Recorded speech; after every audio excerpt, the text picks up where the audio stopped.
Camila Barco is live tonight at the Emergency Operations Center where those calls are still coming in. Camila. Okay, you can also always call us. Yes, ma'am. Yeah, as you can see, operators are already taking calls talking about the coronavirus. They tell me they've received more than 3 dozen calls from within the county and even internationally. The phone bank allows for callers to ask questions related to COVID-19. Questions can be general, like cancellation of events and how to stay safe. But if you are feeling sick, they ask you stay home. Any questions regarding your symptoms should be directed to your doctor. Camila, how are restaurants expanding their dining services? Shayla, the streets of downtown New Bern are closed, and it's for good reason. Restaurants are starting to set up tables here out on the streets where people can enjoy their food, and it's not the only change that's happening in this area. Bay Leaf Restaurant in downtown New Bern has been closed for more than a month because of the pandemic. I mean, it was kind of scary, and we completely closed it because we have employees too. Now it's ready to bring customers inside to enjoy a meal, but things look a little different. We've changed all our table settings, and the bar is completely gone because we had to spread the tables out. Employees will also serve from the breakfast buffet to keep customers from touching the utensils. No more than 34 people can be inside at one time. We're trying to do everything we can to make it during these tough times. Places like Baker's Kitchen are taking advantage of the new normal. These tables will be outside for dining, and hours will be extended. Italian and Southern dinners will now be available on Fridays and Saturdays. People can get a chance to dine out in the streets, but it gives us a chance to help put more of our workers back to work, especially with only being able to do 50% of our restaurant. Carryouts have been the order of the day at MJ Raw Bar and Grill. Now the seafood restaurant is ready to welcome customers inside at a 50% capacity, of course. So I just hope that everybody's understanding, because there's going to be only so many seats and there's going to be a lot of no's, unfortunately. The owner, Mike Lentz, says Phase 2's customer to waiter ratio will be a challenge. So sometimes those ratios don't really work out to profit or even coming close to even breaking even.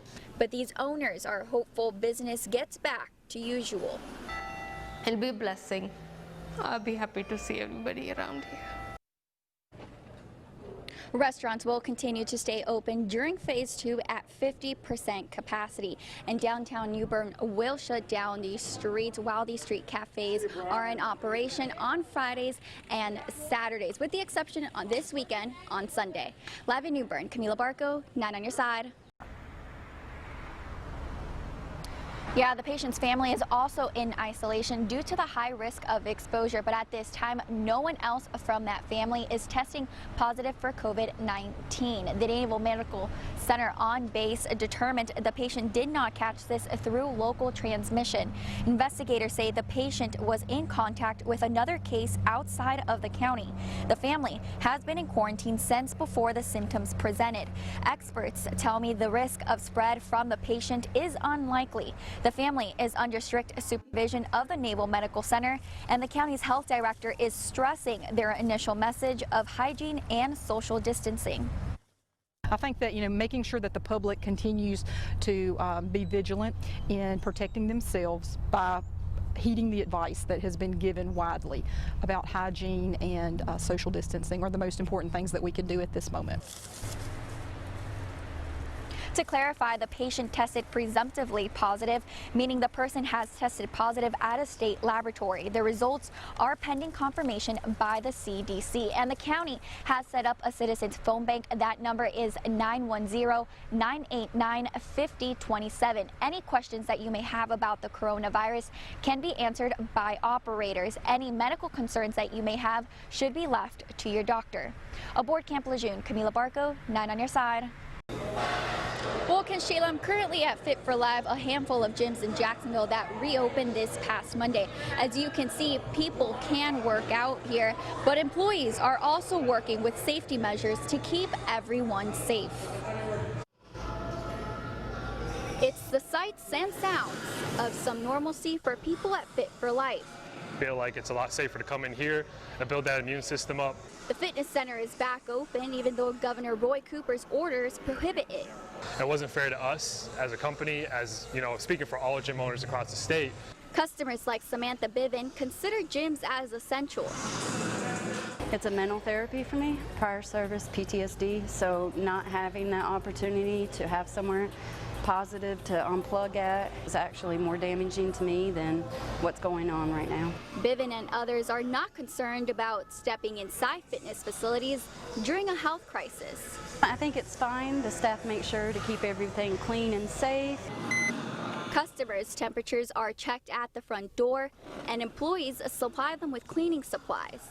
Everyone gets their own personal spray bottle with that chemical inside. That chemical is proven to kill the COVID-19 virus. But it's not enough for Jacksonville police. Officers have given warnings to manager Eric Valdre. And you know, we're just going to take the warnings as they come. We don't plan on closing down anytime soon.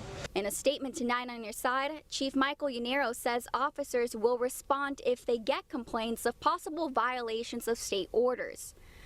You know, I respect what they're doing. You know, they got a lot going on. We respect their decisions to write those warnings. The gym has reduced its hours until things go back to normal, but managers stand by their decision to reopen.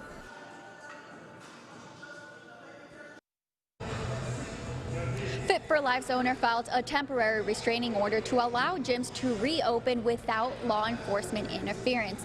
A judge is still deciding on that request, and a state bill to allow gyms, yoga studios, and other facilities to reopen was unanimously approved by a Senate committee this afternoon. Live in Jacksonville, Camila Barco, 9 on Your Side. Standoff yesterday. Here's a look at video from the scene. Police say the standoff started at 11 in the morning in the area of Queens Road near North Marine Boulevard. They say Bryant has warrants tied to a double shooting investigation. He refused to come out of the home until about 5:40 last night after he surrendered to officers.